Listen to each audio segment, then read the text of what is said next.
Subscribe कीजिए हमारे channel को और बेल आइकन को प्रेस कीजिए हमारी नई वीडियो को सबसे पहले देखने के लिए। बिस्मिल्लाहिर्रहमानिर्रहीम। अस्सलामु अलैकुम मेरे दोस्तों, क्या हाल चाल हैं।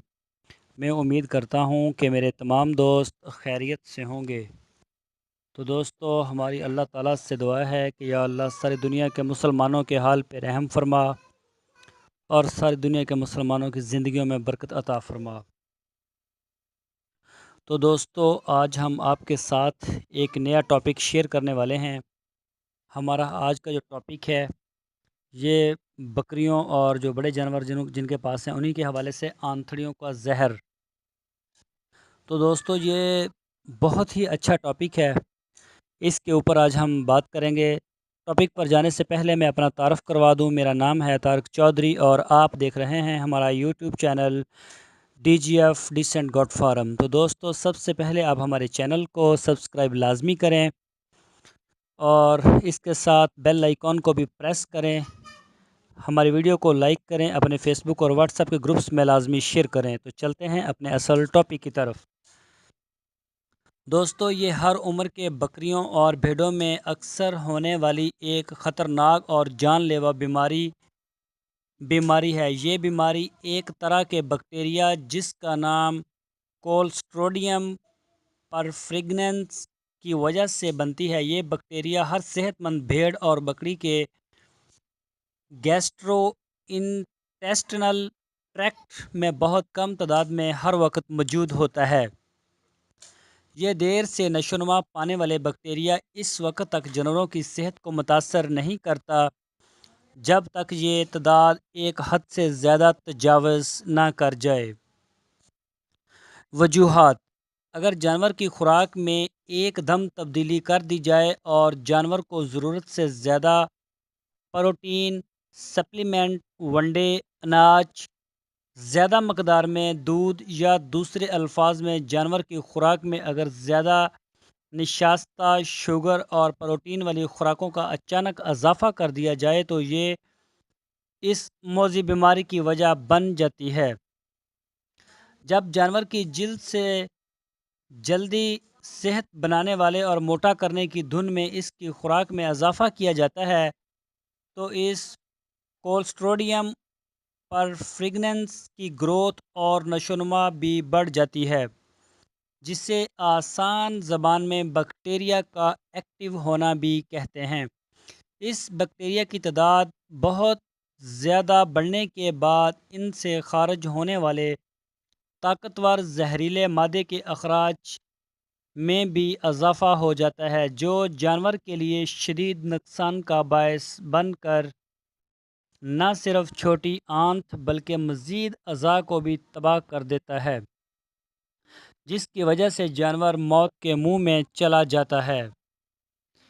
अलामात: इसकी अलामत के बारे में आपको बताते हैं। जानवर का अचानक खुराक छोड़ देना, सुस्त हो जाना, मैदे में दर्द की अलामत का ज़ाहर होना जैसा कि जानवर का पेट पर टांगें मारना, बार बार बैठना और खड़े होना, एक साइड की तरफ से लेटना, हाँफना और कराहना, कुछ जानवरों में डायरिया का हो जाना, जानवर की खड़ा होने की सलाहियत का ख़त्म हो जाना, बाज़ औक़ात जानवर के पखाने में खून का नज़र आना, जिस्म में फैलने वाला जे जहर जानवर के दिमाग पर भी शदीद असर डालता है, जिसकी वजह से जानवर अपने सर और गर्दन को अपने जिस्म से लगा लेता है।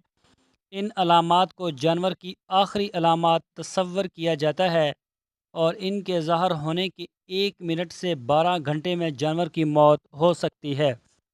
चूँकि ये बीमारी बहुत तेज़ी से अपना असर दिखाती है, इसलिए बाज़ औक़ात जानवर बग़ैर किसी अलामात के ज़ाहर होने से पहले ही मुर्दा पाए जाते हैं।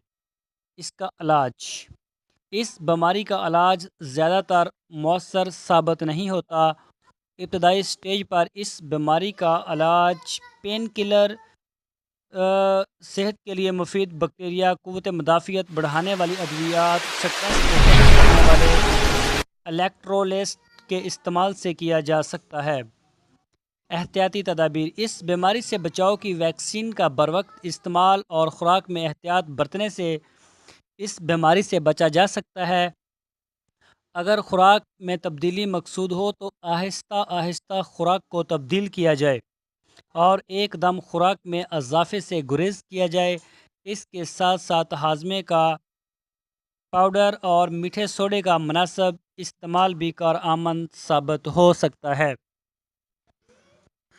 تو دوستو، یہ ہم نے آج آپ کو بتایا نقصانات آنتھڑیوں میں زہر سے کیا ہوتے ہیں اور یہ کن وجہ سے پیدا ہوتے ہیں۔ اس چیز کے اوپر آپ نے خاص خیال رکھنا ہے۔ جب عید قربان آتی ہے تو جو ہمارے نئے نئے لوگ ہوتے ہیں، یہ ایک دم سے جانوروں کو بہت زیادہ نشاستہ دار پروٹین اور کیلشیم وغیرہ جن فیڈز میں زیادہ ہوتی ہے، اس کا وزن بہت تیزی سے بڑھانے کے لیے، بہت تیز رزلٹ حاصل کرنے کے لیے وہ ایسا کرتے ہیں۔ تو ایسی صورت میں پھر ان کو جو ہے وہ بہت زیادہ بعد میں نقصان کو فیس کرنا پڑتا ہے، جس سے مشکلات میں اضافہ ہو جاتا ہے اور فارمر جو ہے اس سے بزدل ہو کے اس کاروبار سے پیچھے ہٹ جاتا ہے۔ تو دوستو، ہر کاروبار کا ایک طریقہ ہوتا ہے، اس طرح سے نہیں ہوتا کہ من چاہی کریں اور آگے سے من چاہا رزلٹ بھی ملے، یہ پاسیبل نہیں ہوتا فارمنگ میں۔